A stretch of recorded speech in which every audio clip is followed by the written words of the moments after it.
Do you even know what time it is? You haven't done any cleaning or cooking.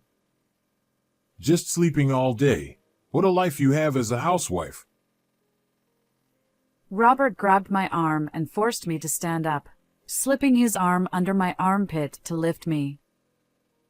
In my dazed state, I tried to explain, "I'm not feeling well," but he dragged me down the stairs and ordered me to clean the wet entrance. "I'm sorry, but I really have a headache today." Don't talk back to me, you useless housewife. If you don't like it, leave. After leaving with the words, "I'm going out to eat," Robert drove away, and I started cleaning the wet entrance on all fours. Suddenly, I lost my balance and fell face first onto the floor.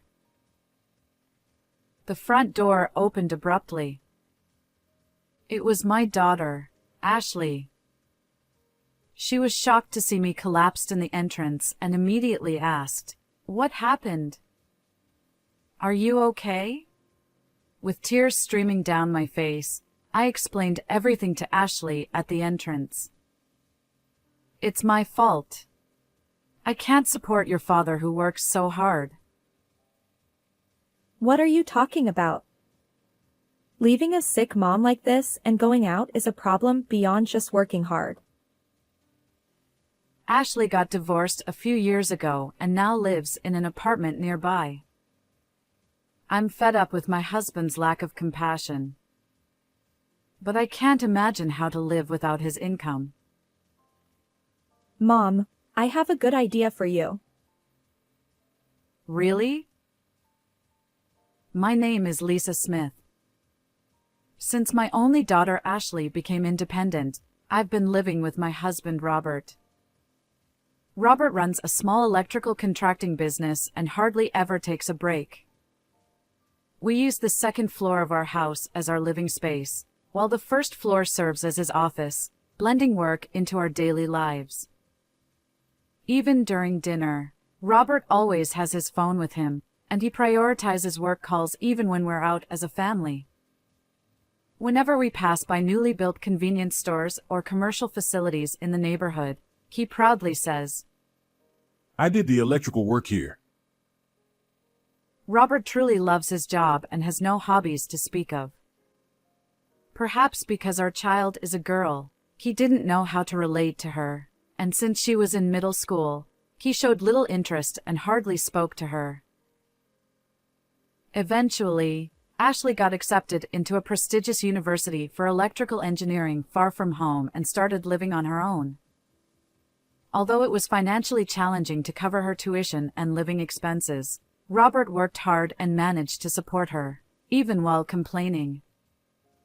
When I offered to take a part-time job to ease our financial burden, Robert stopped me with a displeased attitude. "You've been a housewife ever since we got married, right? With such a long gap, there's no way you can work properly now. I don't want to deal with the hassle of such an adventure later on." I found myself agreeing with him. Indeed, I've been a housewife ever since Ashley was born. Robert used to say, "Until the company gets on track, we'll have to endure some hardships. Support my adventure, which I call a challenge."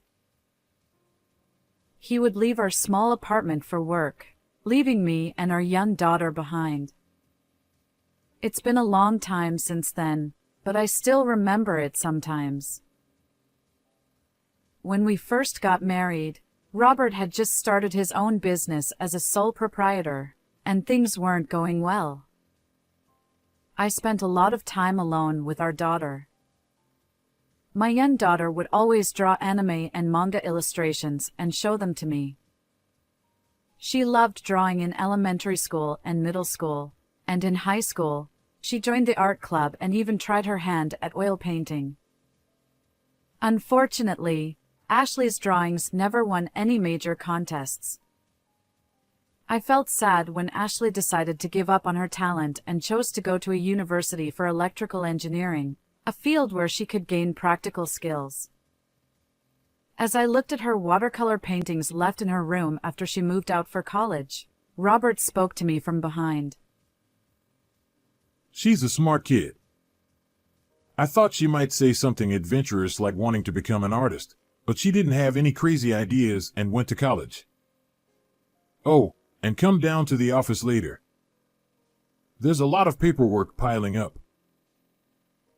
I quietly replied, "Okay," and went downstairs to the office. After organizing the cluttered items and documents, I started doing small office tasks like filing receipts. While in the office, Robert was mostly making sales calls, but in between, he would say to me, "Get me some coffee." In 30 seconds. I quickly put instant coffee powder in a cup and poured hot water from the thermos. When I handed the cup to Robert, who was glaring at his computer, he gave me a strange compliment. 28 seconds, not bad. The office phone rang, and after a while, Robert hurriedly put on his jacket and left in his car. While organizing documents in the empty office, I found a pink flower petal between the papers. I casually looked out the window. Beyond the warm sunlight, there was a clear view of the main street. In the park beyond, a large cherry blossom tree was in full bloom. It was less than 600 feet away, and I wanted to go closer to admire it, but I couldn't leave the office. I needed to answer the phone in my husband's absence. Including dealing with visitors, my husband severely restricted my outings and encouraged me to use online delivery services for shopping. I really wanted to go out somewhere or take a walk freely outside, but seeing my husband working so hard made me feel guilty for even thinking about it. When my husband returned from somewhere, he threw his jacket at me and said, "Iron this," then took a sip of the coffee left on his desk. It's lukewarm. What is this? Make a new coffee. In 30 seconds. Since there was no hot water left in the pot, I put the kettle on the stove.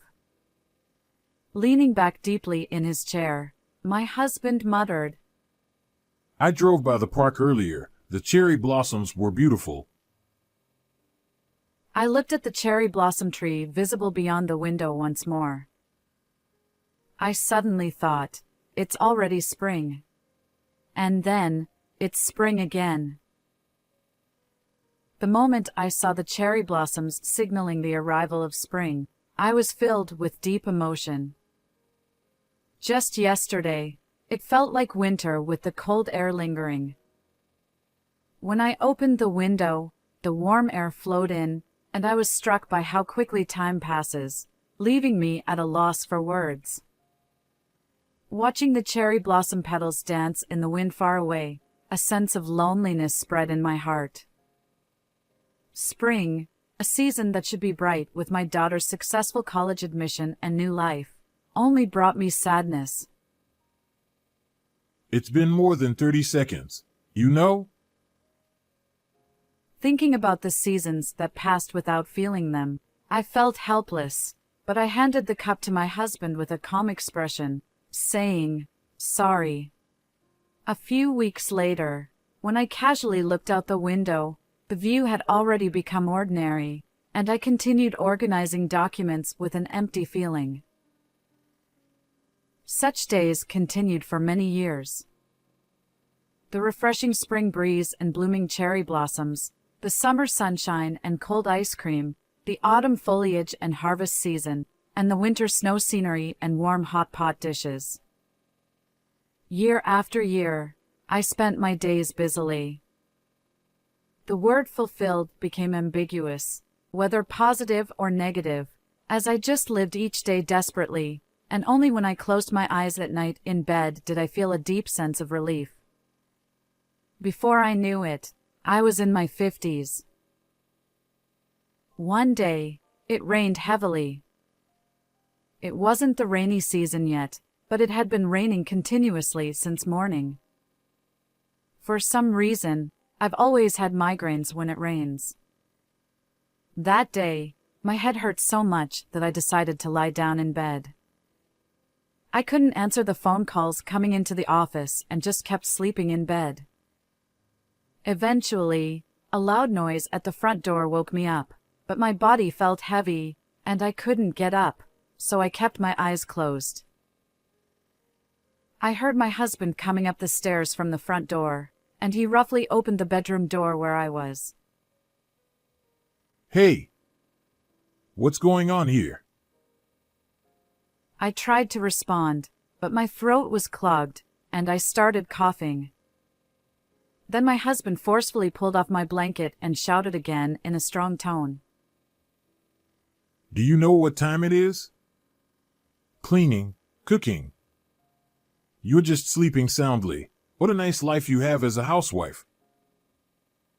Wait a minute, my head hurts. If I have a headache, can I take a day off work? If I take a day off, who will earn the money? I can't take a break. So you shouldn't take a break for something like that.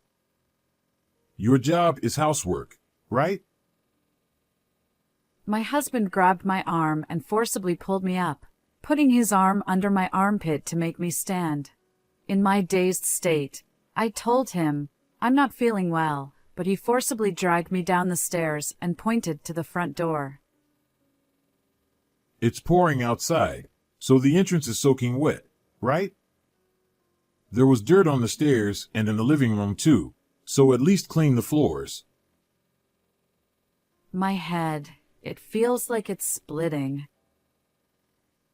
Lisa, I come home from work, not from playing around. You can't cook, you can't clean. How is this a marriage? Cleaning is the only thing you're good at, so at least do that properly. I'm sorry, but my head really hurts today. Don't you dare talk back to me. You stay-at-home wife. If you don't like it, then leave. Leaving a parting shot that he'd go to a nearby burger joint for dinner, my husband got in the car and drove off. Despite the severe headache, I went up and down the stairs several times, carefully wiping my husband's wet and dirty boots at the entrance and drying the floor. At one point, I felt nauseous and had to stay in the bathroom. After the nausea subsided, I returned to the entrance, grabbed a rag, and got down on all fours. Tears began to flow uncontrollably. Large tears fell onto the wet entrance floor, and as I instinctively covered my face with my left hand, I lost my balance and collapsed face first onto the entrance floor. Suddenly, the front door opened. It was my daughter, Ashley. She was shocked to see me collapsed at the entrance and immediately asked, "What happened? Are you okay?"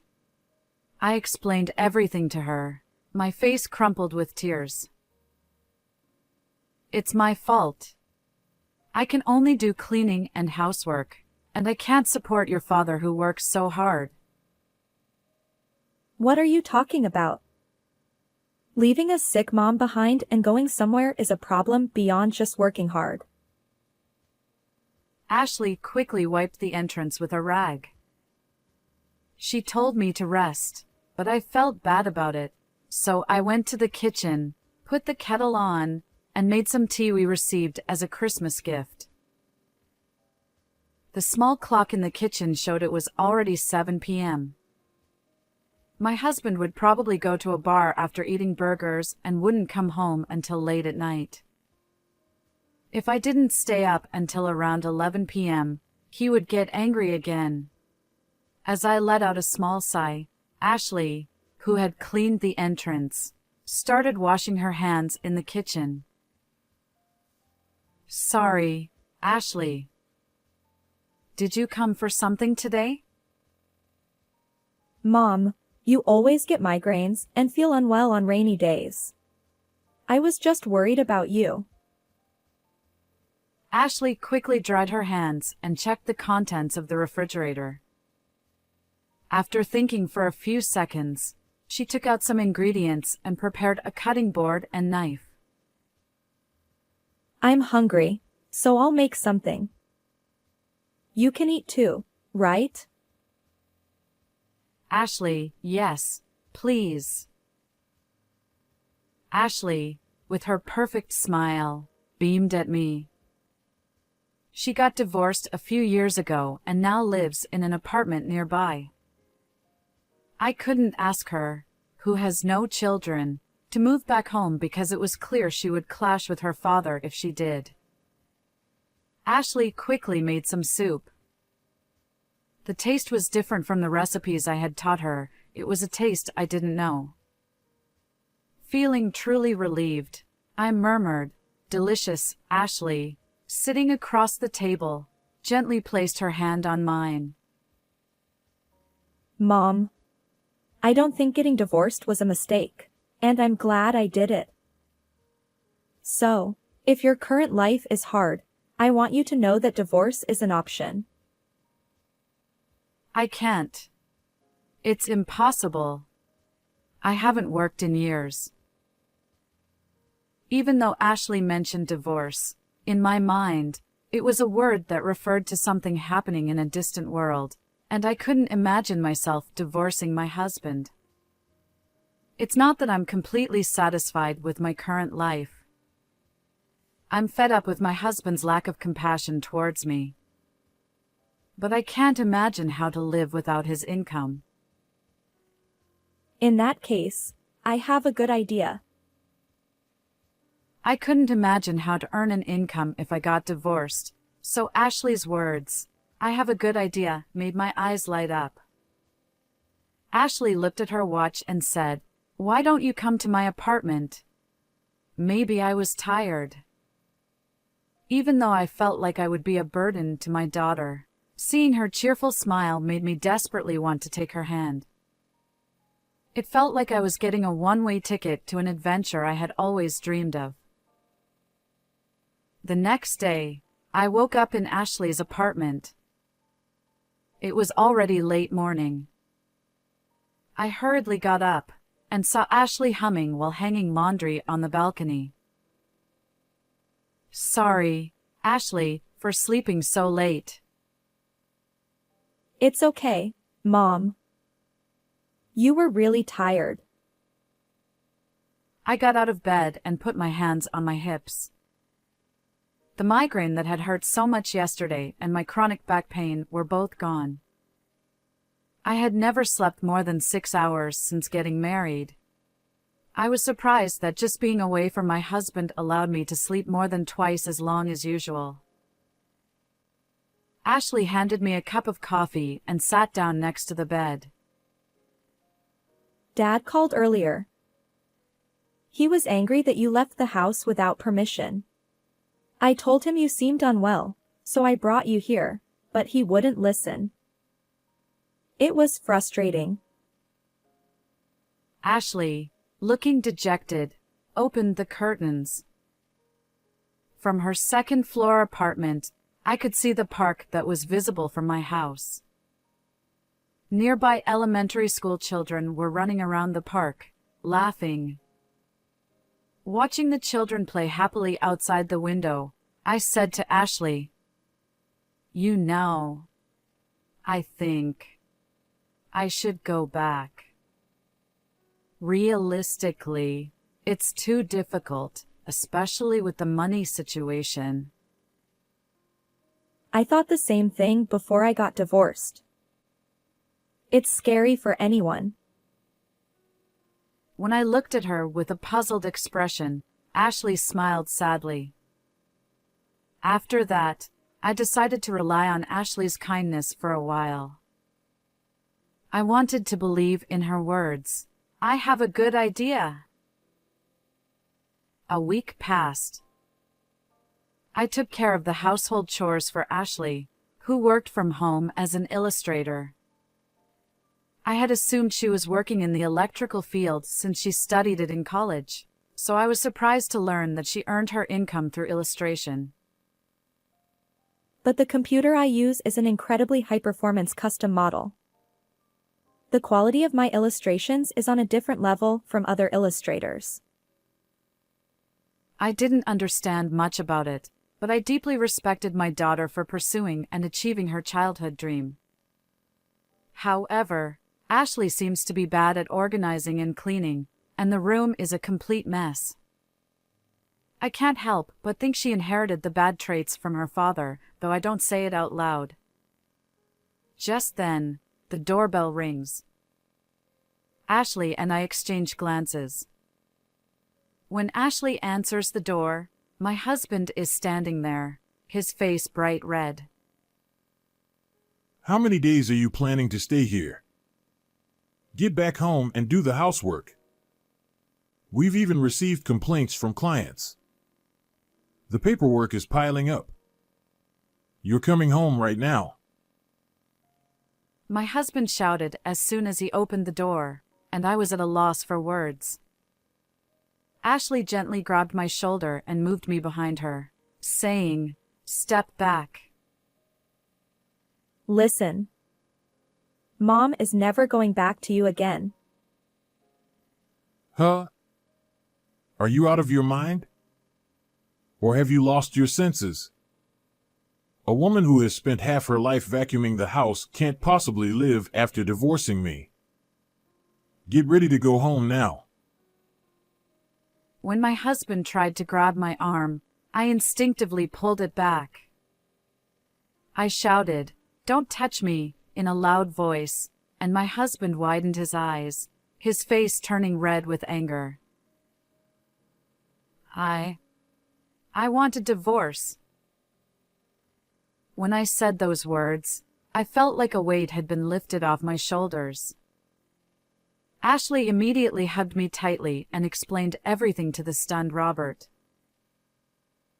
I've always been a very meticulous person, good at cleaning and organizing the house. However, this skill was just an extension of my role as a housewife, and I never dreamed it could become a source of income. At Ashley's suggestion, I registered on a website that offers housekeeping services. Over the past few days, I've taken on several housekeeping jobs and received quite high ratings. Ashley, who herself takes on illustration work online, encouraged me to try being a sole proprietor like her. Me, the president of a cleaning company? I laughed a little at the thought, but Ashley was serious about her suggestion. Starting a company for housekeeping services? Don't underestimate what it takes to maintain a company. Saying you're starting a company just to get a divorce is too simplistic. It's not that I want to start a company because I want a divorce. I don't want you to deny my potential, I said loudly, stepping away from Ashley's embrace to face my husband. His clenched fists were trembling slightly with anger.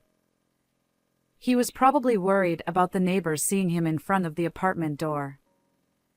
That concern was likely holding back his temper, but it seemed he was reaching his limit. Because I believe in myself, because I finally feel like I can believe in myself, I can finally stand up to you.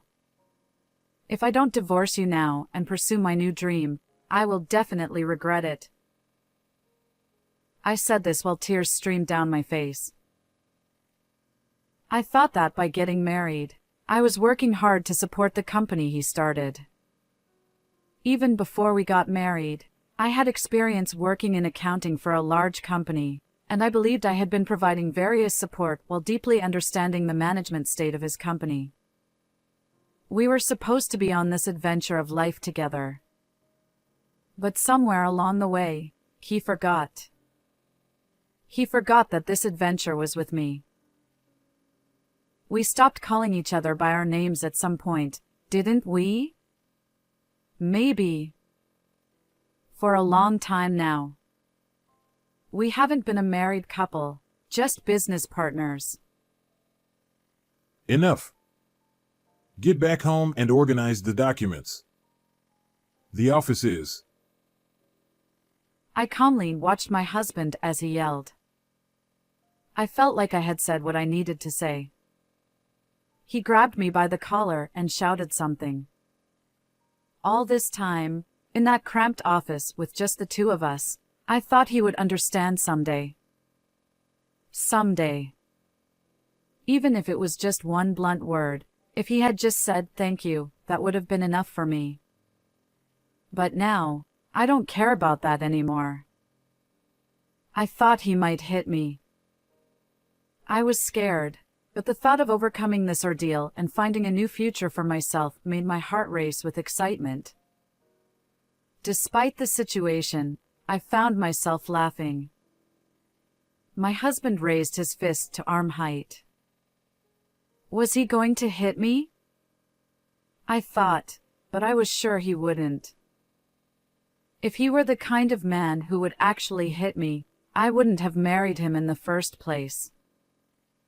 He stood there, frozen with his fist raised, glaring at me with cold eyes. Eventually, perhaps a neighbor called the police, as a patrol car stopped nearby and several officers came running, restraining my husband. He didn't resist and quietly complied with the officers, but he kept glaring at me with resentment. I averted my gaze and looked at my hands. They were trembling.